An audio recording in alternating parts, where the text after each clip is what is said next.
The hostess stand was a small island of polished marble, lit from beneath like something holy. Behind it, a young woman in a crisp black blazer smiled the way people smile when they want to look harmless while holding power. Her lips never reached her eyes. "I'm sorry," she said, voice sweet and flat. "We're fully booked." The woman standing on the other side of the marble did not look like trouble. She was older, late 60s, maybe 70s, with silver hair pulled into a low bun. Her coat was a deep charcoal wool, tailored, immaculate. A thin gold chain lay at her collarbone.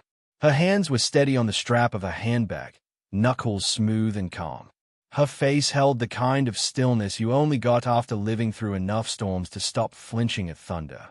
"I don't need a booking," she said softly. "I'm meeting someone." The hostess glanced past her shoulder to the dining room glittering with candlelight, white linen, and the soft roar of money being spent. She looked back and let her smile sharpen. "Everyone needs a booking," she said. "That's policy." A man in a suit, the manager, appeared like he'd been summoned by the tension. He slid into place beside the hostess stand, tall and sleek, hair cut to a precise fade, a tablet in hand like a weapon. His gaze skimmed the older woman from collar to shoes and paused, just long enough to be insulting. "Is there a problem?" he asked, already certain the problem was her. "I'd like a table," the older woman replied. "Any table." "We don't have any." He tapped his tablet once, as if that made it official. "It's Saturday, Valentine's weekend. We're at capacity." "Then I'll wait." He sighed the way a man sighs when he thinks patience is something he's entitled to for free. He said, leaning in just a fraction, "This isn't a place you can just wait around." A couple near the entrance looked over, their conversation pausing mid-laugh. A server carrying a tray slowed as he passed, eyes flicking between faces. Two women in designer coats stood by the bar, sipping cocktails, watching like it was theater. A phone lifted somewhere to the right, subtle at first, then obvious. A young man in a hoodie angled his camera toward the hostess stand. The red live dot glowed on his screen. The older woman noticed. She didn't move differently. She didn't plead. She didn't tighten. She simply stood there like the floor belonged to her, like the air was hers to breathe.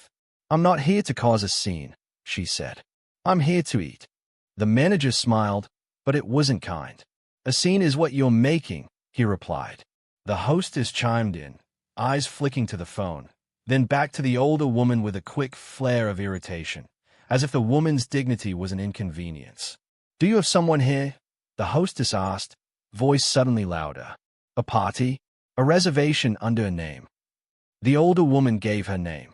The hostess typed it into the system with dramatic emphasis. Her nails clicked against the keyboard like tiny hammers. She paused, then turned the screen slightly toward the manager. He leaned in, eyes narrowing. "No," the hostess said, as if confirming what she'd wanted to be true. "Nothing." The manager straightened. "Then you'll need to leave the entryway," he said. "You're blocking traffic." "I'm not blocking anything," the older woman replied, glancing at the wide-open space around her. His jaw tightened. He didn't like being corrected. A security guard in a dark suit, broad shoulders, earpiece, took 2 steps closer from the hallway. Not rushing, just approaching. An unspoken threat. The manager gestured with 2 fingers.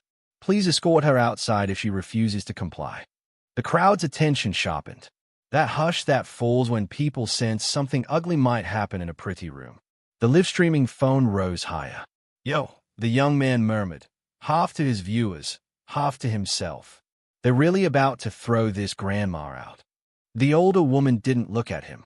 Her gaze stayed on the manager, steady as a lighthouse. "Call whoever you need," she said calmly. "But I'm not leaving." The manager's eyes flashed, anger, embarrassment, something else. He raised his voice. "You are being disruptive. If you do not exit immediately, I will have you removed for trespassing." Trespassing. The word hit the room like a slap. A woman at the bar put her hand over her mouth. A man in a blue blazer leaned forward, intrigued. A server froze near the kitchen doors, tray trembling slightly. The security guard stepped closer. The older woman's face did not change. She only asked, quietly, Are you sure that's what you want to do? The manager scoffed. I'm sure I want you off our property. The older woman's eyes flicked once, toward the dining room, toward the gleaming wall of framed photos near the entrance. The restaurant's history displayed like trophies, celebrity visits, magazine covers, grand opening ribbon cutting, award plaques. There was a portrait near the center, a group photo, a woman with a bright smile, standing beside a younger version of the manager, both holding oversized scissors and cutting a ribbon. The older woman looked at it like it was a memory that still had teeth. And she looked back at him. Her voice was steady, almost gentle. Then go ahead, she said. Do it. The security guard hesitated, hand hovering near the older woman's elbow. The live stream's chat exploded in tiny floating hearts and shocked emojis. And the older woman, calm in the center of it all, reached into her handbag. Not for a weapon, not for drama, for something small, something that made the manager's face twitch, just for a split second, as if the room had shifted under his feet. The hook set itself in the air like a held breath. Whatever she was about to pull out, everything was about to reverse. The day had started before dawn. The city still slept under a thin blanket of winter fog when the older woman stood in her kitchen, barefoot on warm tile, water boiling gently on the stove. She moved without hurry, but with purpose, the kind of purpose that didn't need noise. A mug of tea steamed in her hand. On the table lay a folder, neat and thick. Inside were printed schedules, internal reports, customer feedback summaries, financial projections, handwritten notes in the margins. Most people her age, if they were lucky, were easing into quiet mornings. She had never been the luck kind. She'd been the work kind. Her phone buzzed once. A message from her assistant. Board meeting moved to Monday. Media inquiry pending.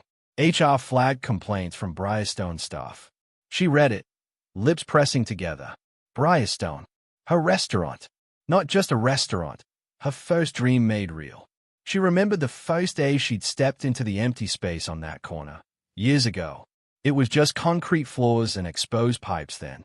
The realtors had spoken to her like she was lost. Like she'd wandered into the wrong building. She'd smiled anyway. She'd signed anyway.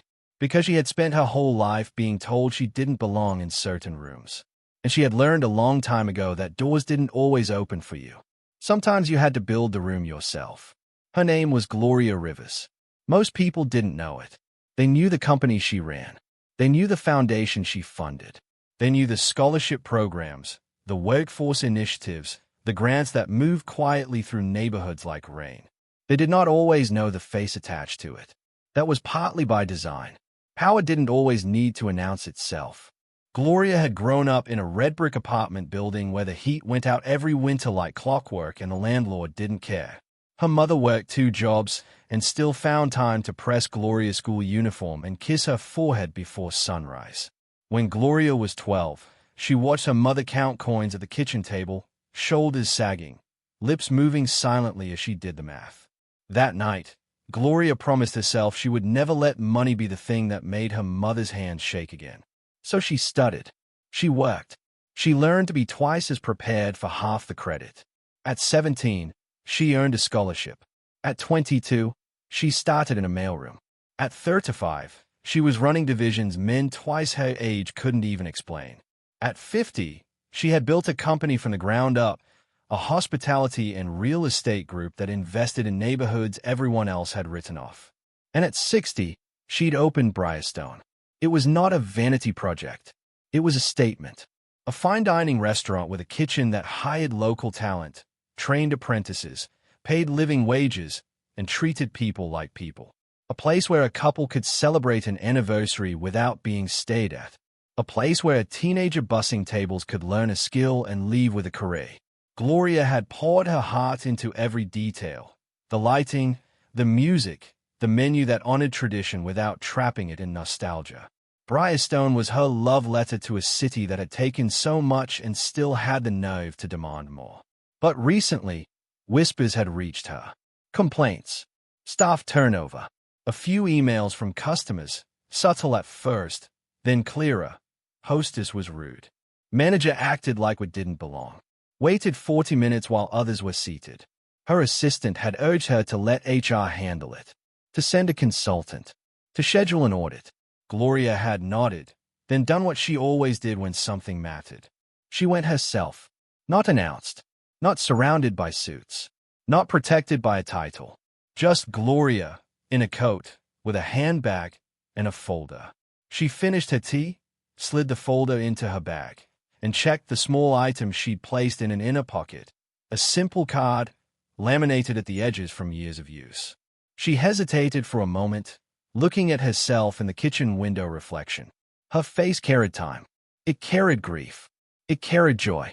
It carried the quiet pride of survival. She touched the gold chain at her collarbone. Her mother's. Then she turned off the stove, locked the door, and stepped into the world. On the drive downtown, she passed streets she'd once walked in worn shoes, clutching a briefcase that held everything she owned that mattered. She passed the bank where, decades earlier, a loan officer had laughed when she asked for capital. She passed the old neighborhood where she'd funded a community center after the city claimed there wasn't budget. She didn't need those memories to fuel her, but they followed her anyway, faithful as shadows. When she parked near Briarstone, the building looked exactly as she remembered. Warm light through tall windows, the gold-lettered name above the door, the subtle elegance meant to say welcome without ever saying exclusive. Gloria sat in her car for a moment, hand on the steering wheel. She didn't feel fear. She felt something heavier. Disappointment, maybe, or the ache of knowing you built something with love, and somebody else might be using it to harm. She stepped out and walked toward her own front door. The security guard said, voice low, "Please come with me." His hand hovered closer now, almost touching. Gloria looked at him, not with anger, not with fear, but with the kind of directness that made people suddenly aware of their own choices. "You don't have to do this," she said. The guard's eyes flicked to the manager, then back. His jaw worked. He was caught between a paycheck and a conscience. The manager's voice rose again, for the benefit of the room. "She is refusing to leave. This is a private establishment. We have every right." "It's funny," Gloria interrupted softly, "how quickly dignity becomes a problem when it belongs to someone you don't expect." The manager's face reddened. "Excuse me." Gloria's gaze drifted to the people watching. They looked like a jury that hadn't asked to be sworn in. A couple near the bar leaned closer. The server with the tray shifted his weight, eyes wide. The two women in designer coats whispered into each other's ears. The young man filming stepped closer, emboldened by the attention. His phone camera zoomed slightly. He called out, not unkindly, "You good? They trying to kick you out." Gloria didn't answer him. Not because she didn't care, because she understood something. Once you perform your pain for strangers, it starts to belong to them. She kept her pain where it belonged, inside her, held with care. The hostess snapped, "Sir, you can't film in here." The young man's eyebrows shot up. "It's a public place." "It is not," the manager barked. "Put the phone away or leave." The phone stayed up. The live stream chat kept climbing. Viewers doubled, then tripled. A few people in the room lifted their own phones now, like a wave following the first ripple. The manager noticed. He hated it. He turned back to Gloria, lowering his voice as if quiet cruelty was more respectable. "Listen," he said, tight smile returning. "You're embarrassing yourself. Just go. There are plenty of other restaurants." Gloria's eyes narrowed slightly, not in anger, more like focus. "I came here," she said, "because I was proud of what this place was supposed to be." The manager scoffed. "Supposed to be?" He leaned closer, voice dripping condescension. "Do you even understand how this works? Reservations, dress code, capacity. We're not a soup kitchen." A collective inhale swept through the entryway. Even the bar's music seemed to dim under the weight of that last sentence. The security guard's hand dropped slightly, like his body refused to be complicit in that kind of ugliness. Gloria stayed at the manager for a long beat. Then she smiled, just once. Not because it was funny, because she finally had certainty. The manager mistook it for weakness. "Oh," he said, triumphant. "Now you want to smile. Great. Then do the smart thing and leave before we make this official. He nodded to the guard. Remove her. The guard stepped forward, swallowing hard. Gloria didn't flinch. She reached into her handbag again, slow and deliberate, and pulled out a slim card. She held it between two fingers. The manager's eyes flicked to it, and he laughed, short, dismissive. What is that? He demanded. A membership card? A coupon? You think that changes? Gloria turned the card outward so the security camera above the hostess stand could see it. So the phones could see it. So the room could see it. It wasn't a coupon. It wasn't a membership. It was a corporate identification card with a photo of Gloria Rivers. Younger, yes, but unmistakable, and a title beneath it in clean, bold lettering. Chief Executive Officer, Rivers Hospitality Group. Underneath, smaller text. Owner, Briarstone. A beat of silence hit like a sudden power outage. The hostess's face went pale. The manager's mouth stayed open, mid-word, as if his brain hadn't yet caught up to reality. And the live stream, still rolling, caught every second. Gloria's voice was quiet, but it carried. I asked you, she said, if you were sure. For a moment, nobody moved. Not the hostess, not the manager, not the security guard, not the bystanders frozen in their designer coats and expensive watches. The only movement was the tiny tremor in the manager's hand as he gripped his tablet like it could rewrite what he'd just seen. He blinked hard. Then he did what pride always does when it's cornered. He tried to deny reality. That, he stammered, voice cracking. That could be fake. A murmur rolled through the room. The young man filming let out a disbelieving laugh. Yo, chat, you'll see that? That's the owner. The manager's eyes snapped toward him. Shut that off, he shouted, panic sharp now, losing polish. Now! The hostess reached for the phone like she might physically grab it, but another patron stepped between them, an older man with silver hair and a calm, warning look. Don't touch him, the patron said. You'll make it worse. Gloria watched all of it like she'd seen storms form 1,000 times. She slipped the card back into her handbag with the same care she'd used to take it out. Then she reached into the folder and pulled out a single sheet of paper, an official document with a bold header and signatures at the bottom. The manager's eyes locked onto it like a drowning man staring at a life raft he didn't deserve. Gloria held it up. This, she said, is the updated organizational authority letter filed last quarter. It gives me immediate executive control over all operations, including staffing. She looked at him, eyes steady. I'm not a guest you can dismiss, she continued. I'm not someone you get to threaten with trespassing in a building my name pays for. Her voice didn't rise. That made it worse for him, because yelling could be blamed on emotion. Her calm sounded like law. The security guard took a step back from Gloria, as if realizing he'd been asked to remove the ground itself. The manager swallowed, Adam's apple bobbing. Ms. Rivers, he said, suddenly respectful, suddenly terrified. I didn't recognize you. Gloria tilted her head slightly. No, she said. You didn't. The hostess whispered, oh my God. A server near the kitchen doors whispered back, we're dead. The phones kept recording.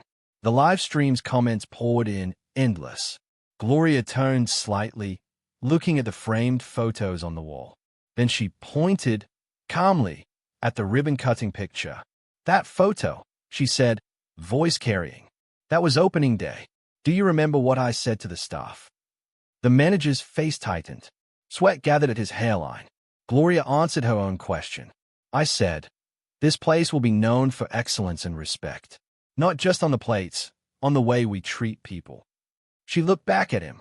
And yet here we are. The manager's voice dropped to a near plea. We can fix this. We can. Gloria raised one hand. The room went quiet again, like her palm controlled the volume.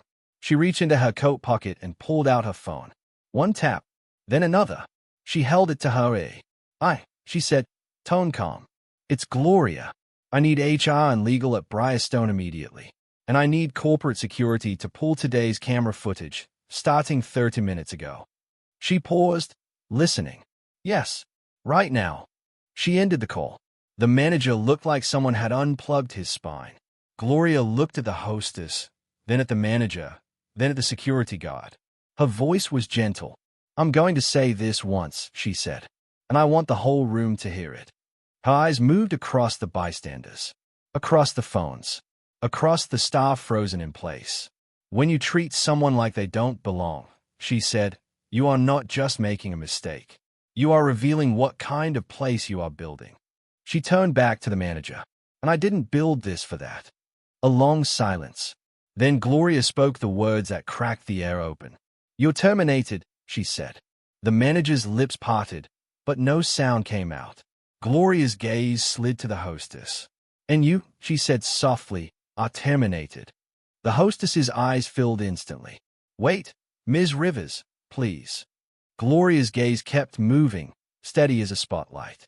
She looked toward the bar, where another staff member had been laughing quietly earlier, watching like it was entertainment.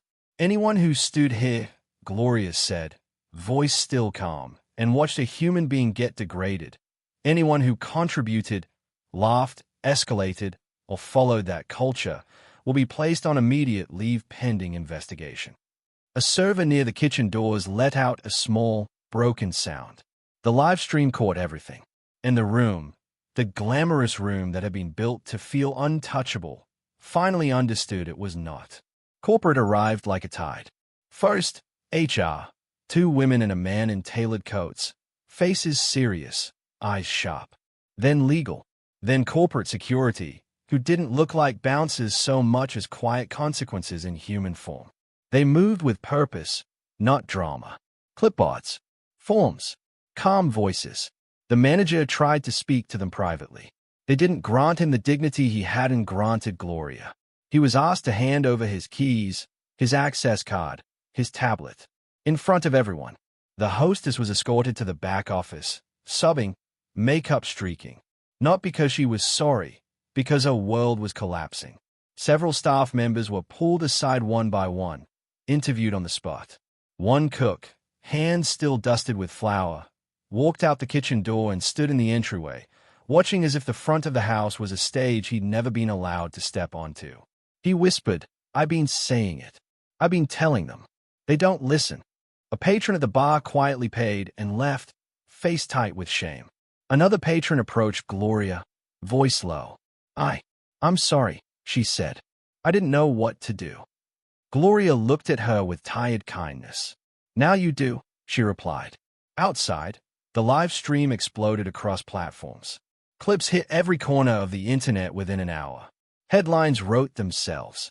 Restaurant owner mistaken for trespasser, CEO fired staff after being denied entry when bias meets power. Briarstone incident goes viral. Commentary flooded in, some angry, some supportive, some defensive, some revealing themselves. But the video didn't lie. You could see the manager's face when he said trespassing. You could hear this soup kitchen line like a stain that wouldn't wash out. Within 24 hours, Gloria's company released a statement. An investigation had begun. The staff involved had been removed. A third-party audit would review culture, hiring, training, and complaint handling. A hotline was established for employees to report discrimination or retaliation. And Gloria, without using her own name in the statement, made it clear that Briarstone would not be a place where dignity was optional. Sponsors called. Investors asked questions. Partners paused collaborations until they understood the fallout. The manager tried to save himself. He posted an apology video, eyes glossy, words rehearsed.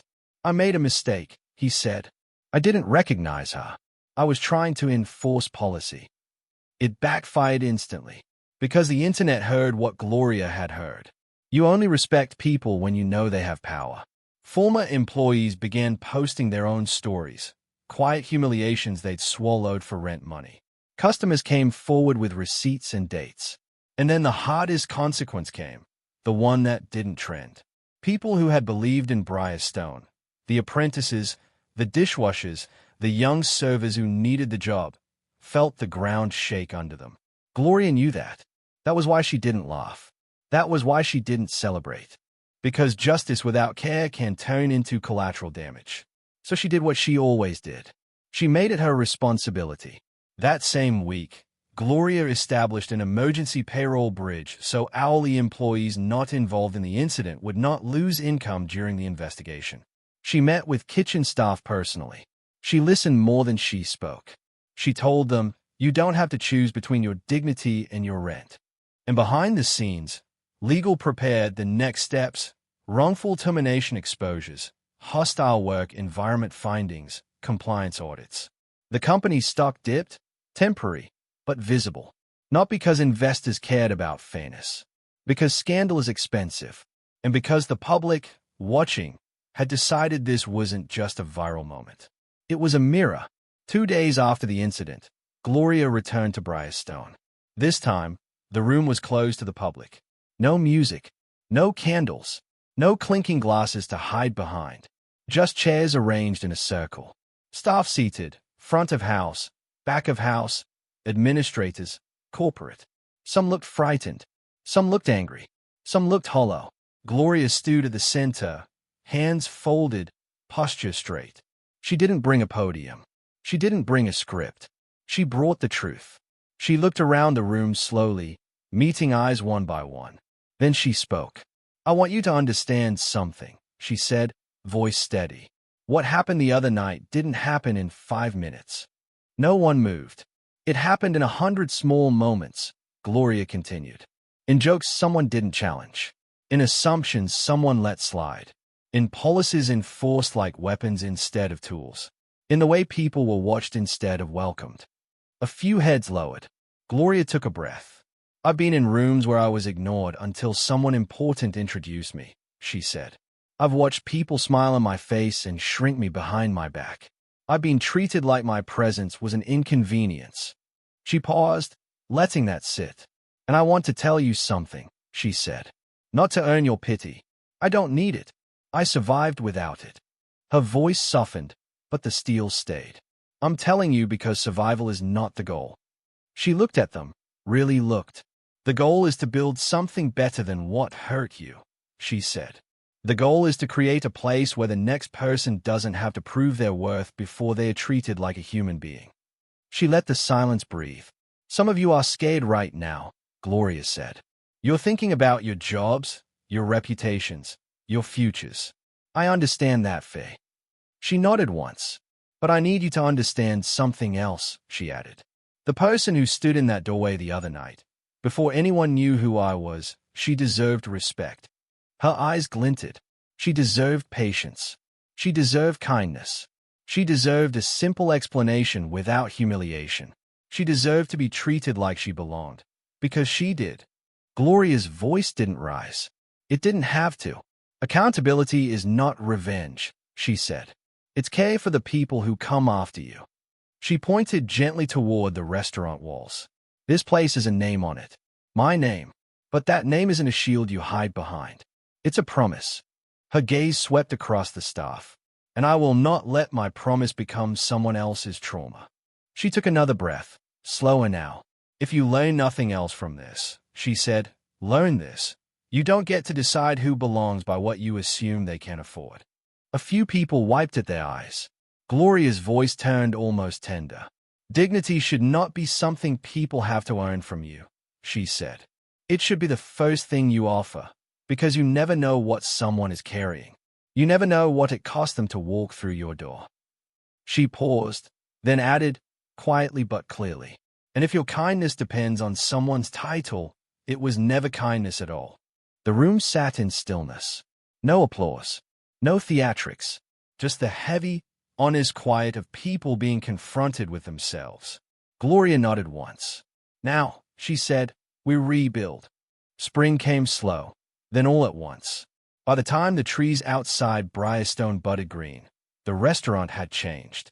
Not just the staff, not just the menu, the atmosphere, the way the door opened, the way eyes met yours when you walked in. The hostess stand was still marble, still lit softly from beneath, but behind it stood a new team, trained differently, paid better, and held to standards that weren't optional.